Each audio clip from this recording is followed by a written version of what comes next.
Hello दोस्तों, I hope you all are doing well. I welcome all of you on BYJU'S exam prep. जैसा कि आप जानते हो कि संडे का फंडा सीरीज ऑलरेडी कई सारे एपिसोड डिस्कस कर चुके हैं। बहुत important topic one by one आप देख चुके हो, पढ़ चुके हो और फील कर चुके हो कि what is the physical significance of this particular topic. आज का जो सेशन है, आज का जो एपिसोड है, that is a very important topic of mechanical engineering and the civil engineering, my dear friend, कि प्लेन स्ट्रेस कंडीशन क्या होती है। और जब आप प्लेन स्ट्रेस कंडीशन की बात करने आते हो तो आपके माइंड में एक बहुत ही इंपॉर्टेंट क्वेश्चन आता है कि जब भी हम थिन सिलेंडर पढ़ते हैं लाइक दिस, अगर ये छोटा सा एग्जांपल से आप समझो कि एक थिन सिलेंडर है और इस थिन सिलेंडर को अगर मैं दो पार्ट में ब्रेक कर देता हूं समथिंग लाइक दिस, तो आपको हॉलो थिन सिलेंडर दिख रहा होगा। तो आपके मैक्सिमम टाइम जो माइंड में हमारे आता है वो थिन सिलेंडर ही आता है जब हम प्लेन स्ट्रेस कंडीशन की बात करते हैं। तो चलिए आज टॉपिक स्टार्ट करते हैं and let's try to feel each and everything about the plane stress condition. क्या होता है, कहां आप अप्लाई कर सकते हो, कौन कौन सी कंडीशन है जब आपकी नॉर्मल इंजीनियरिंग प्रॉब्लम भी प्लेन स्ट्रेस कंडीशन से सॉल्व की जा सकती है, या फिर इसके क्या क्या बेनिफिट है। Let's try to understand, let's try to feel each and everything about the plane stress condition. तो I welcome you all of you on BYJU'S exam prep again. Topic start करने से पहले जैसा कि ऑलरेडी मैं आपको बता चुका हूं, आज हमको समझना है कि स्ट्रेस या फिर प्लेन स्ट्रेस कंडीशन क्या होती है।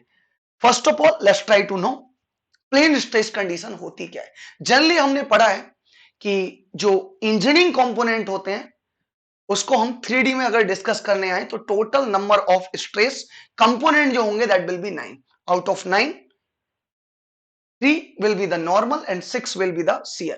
So, अब अगर इन टोटल नंबर ऑफ कंपोनेंट को अगर स्टडी करने आए, it will be very difficult to analyse a component.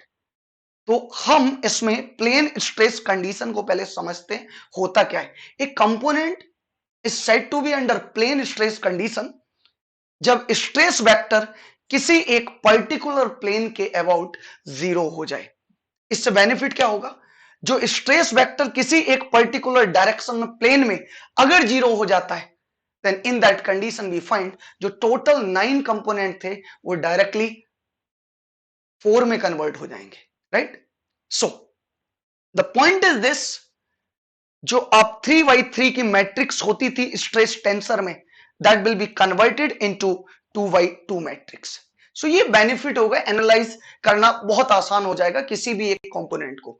The point is this, क्या आप थर्ड प्लेन में जो आप मान रहे हो स्ट्रेस की वैल्यू प्लेन स्ट्रेस कंडीशन के लिए, क्या आप उसको ऐसे ही एज्यूम कर लोगे? नहीं, there are the real life condition जहां पे ये प्लेन स्ट्रेस कंडीशन वैलिड होगा। जैसे कि अगर आप इस प्रैक्टिकल प्रॉब्लम को देखने आओ, एक component is subjected under triaxial loading. इसको मैं मानता हूं कि कंपोनेंट ट्राईएक्सियल लोडिंग में सब्जेक्टेड है। नाउ बाय एनी मींस, अगर इस एक प्लेन, तीनों में से किसी भी एक प्लेन की सिग्मा एक्स आप कह सकते हो, सिग्मा वाई या सिग्मा जेड, अगर तीनों में से किसी एक प्लेन का स्ट्रेस जीरो या नेग्लिजिबल हो जाए तो ये जो 3D की प्रॉब्लम है वो 2D में कन्वर्ट हो सकती है। अब यहां से क्वेश्चन आएगा कैसे, कब। So if I will consider this thin plane, अगर यहां पे एक ये थिन प्लेट को कंसीडर करने आए and let's try to feel the load is applied in this direction, load is applied in this direction and the load is also applied in this direction। मतलब ये जो कंप्लीट प्लेट है, thickness ये है, this is width and length. So इस complete portion पे अगर 3D में फोर्स लगाए दिए हैं in this particular direction, in this direction and in this direction, so जब एरिया कैलकुलेट करेंगे, so this will be the area for a particular direction, this will be the area for second particular direction, but this will be the area for third direction। and we know very well कि अगर इसी complete problem को on paper लिखा जाए, so this problem will be something like this। ये जो problem होगी something like this, let me write, this is P, this is also subjected under P and this is also subjected under P। So from this particular problem we get कि ये जो area है, this area, that is, I'll say this A1, this area is A2 my dear, and this area is A3, this is also P। So if this thin plate is subjected under 3D, condition, so I will get कि जो A1 होगा, A1 that is very very high as compared to A2, that is also very very high as compared to A1, my dear. In the same condition, if I apply what is the value of stress in any particular direction, we know very well कि ये जो stress होगा my dear friend, वो P upon area, जिसका area बहुत ज्यादा होगा out of these all the three direction, उसका स्ट्रेस बहुत कम होगा in that particular direction, my dear. उसका स्ट्रेस बहुत कम होगा in that particular direction. So in this case you all are feeling कि अगर ये प्लेन स्ट्रेस, अगर ये 3D की प्रॉब्लम है और अगर यहां पे फोर्स लगता है in this direction, in this direction, in this direction, then we get the idea कि एक डायरेक्शन का जो स्ट्रेस होगा बाकी के दो के कंपैरिजन में that will be the negligible. It means that can be neglected. तो यहां से आप 2D या 3D प्रॉब्लम को 2D प्रॉब्लम में कन्वर्ट कर सकते हो माय डियर फ्रेंड, कन्वर्ट कर सकते हो लाइक दिस. ये जो अगर आप 3D प्रॉब्लम अगर यहां पे देखते हो, that is subjected under the sigma X, sigma Y and sigma Z. Then similarly जो जेड डायरेक्शन था अभी आपने देखा था, that was the negligible. That is the reason your 3D problem can be converted into 2D. आपने क्या किया कि जो थर्ड डायरेक्शन का, थर्ड प्लेन का स्ट्रेस था, that is negligible. So in this way you can convert your 3D और 3x3 matrix into 2x2 matrix, और इसी कंडीशन को आप बोलते हो क्या, प्लेन स्ट्रेस कंडीशन. लेकिन यहां पे आपने एक बहुत इंपॉर्टेंट पॉइंट देखा होगा कि प्लेन स्ट्रेस कंडीशन कब आया, when this one is the thickness, this one is the thickness, and this is the width, and this is the length of the component. What I'm getting out of these all the three direction, कम से कम एक direction, कम से कम एक dimension बहुत कम हो. if there are three dimension, then at least one dimension will have the minimum value, like बहुत ज्यादा thin हो. उस कंडीशन में आपको ये देखने को मिलेगा कि एक प्लेन का जो स्ट्रेस डेवलप होने वाला है, that will be the negligible. So the plane stress condition will be applicable. Plane stress condition कब एप्लीकेबल होंगी, जब आपकी थिकनेस की वैल्यू बहुत कम हो जाती है. इसी को एक और प्रैक्टिकल वैल्यू से समझते हैं लाइक दिस. आपने जो अभी मैंने यहां पे दिखाया था, you can feel this will be the plane stress condition, और sorry this will be the thin cylinder example. So अगर इस थिन सिलेंडर एग्जांपल पे अगर इसको x डायरेक्शन में और इस पर्टिकुलर पॉइंट पे y डायरेक्शन में स्ट्रेस कैलकुलेट करें, तो हम ऑलरेडी कैलकुलेट करके आए थे कि the stress value at this particular point if I draw, then stress की value in this direction that will be the longitudinal stress, ये ऑलरेडी हम पढ़ चुके हैं.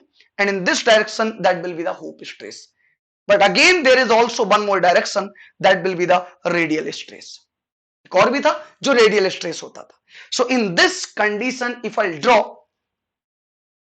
the state of stress in 3D, state of stress अगर 3D में draw करके आते हैं, then we get the idea something like this कि वही जो आपने यहां पे thin कंडीशन माना था, if you will take a small element, तो इस एलिमेंट में आपको ये देखने को मिलेगा कि ये जो सर्कमफेरेंशियल स्ट्रेस है like this circumferential stress in this direction and in this direction that will have the value of PD by 2T.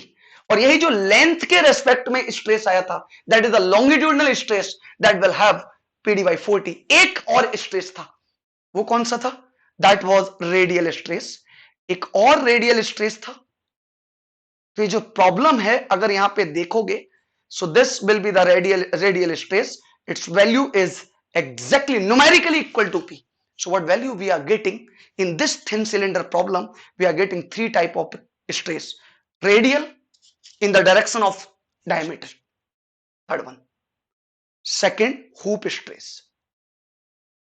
Hoop stress, that is PH PD by 4T, right? And similarly the longitudinal stress can be written here. क्या लिख सकते हैं, that is PD by sorry, PDY40 is longitudinal stress and PDY2T is hoop stress.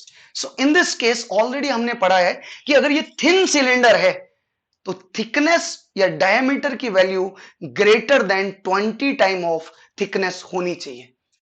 So if I'll substitute these all the value, अगर minimum value भी लेते हैं like 20 time भी value लेते हैं, then we get the answer that this is 20 time minimum भी अगर value ली जाए, so this I'll get the answer like dyt is 20, then answer will be equal to 10p and this value will be equal to 5p. So are you getting this point?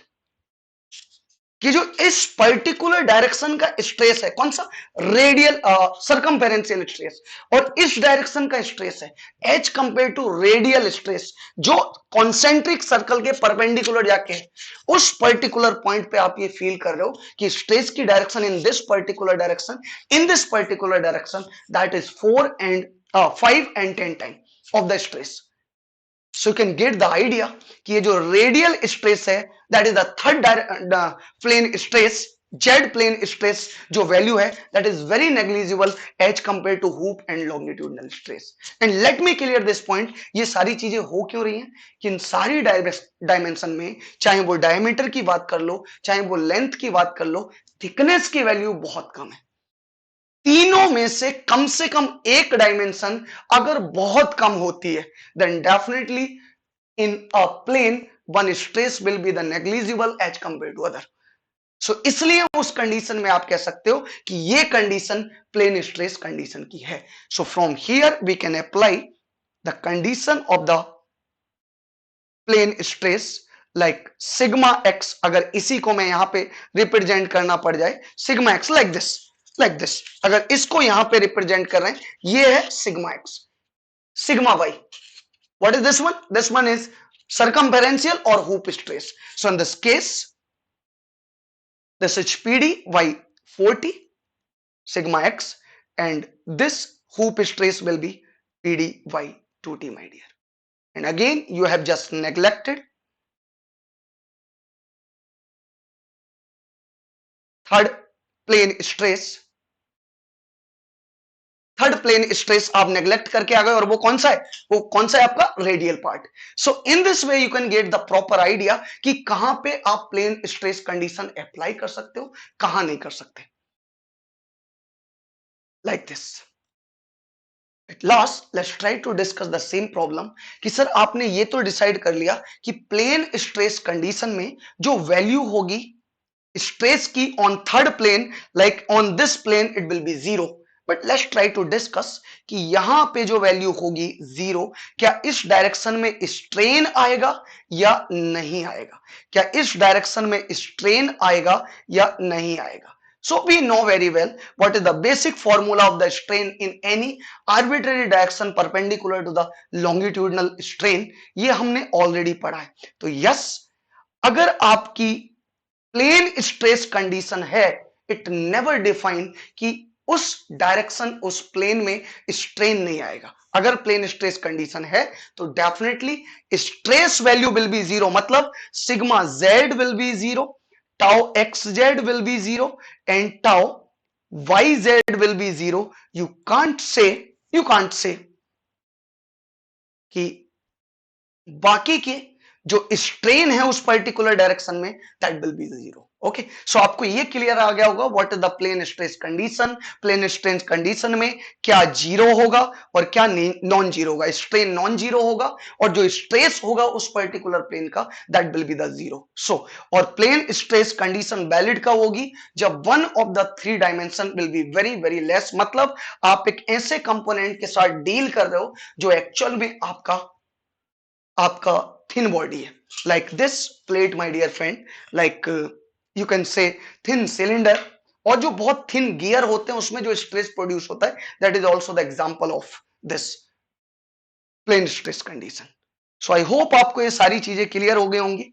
Definitely join the Telegram channel if you have not join for mechanical and civil engineering subject. और अगर आपको इसमें कोई doubt हो you can write in the comment section. And yes, अगर आपने channel अभी तक सब्सक्राइब नहीं किया है, ऐसे ही इंपॉर्टेंट पॉइंट्स को, ऐसे इंपॉर्टेंट टॉपिक को और डिटेल में समझने के लिए join the Byju Exam Prep channel. Subscribe the channel. Okay. So thank you all. I hope everything clear. Thank you. Bye bye.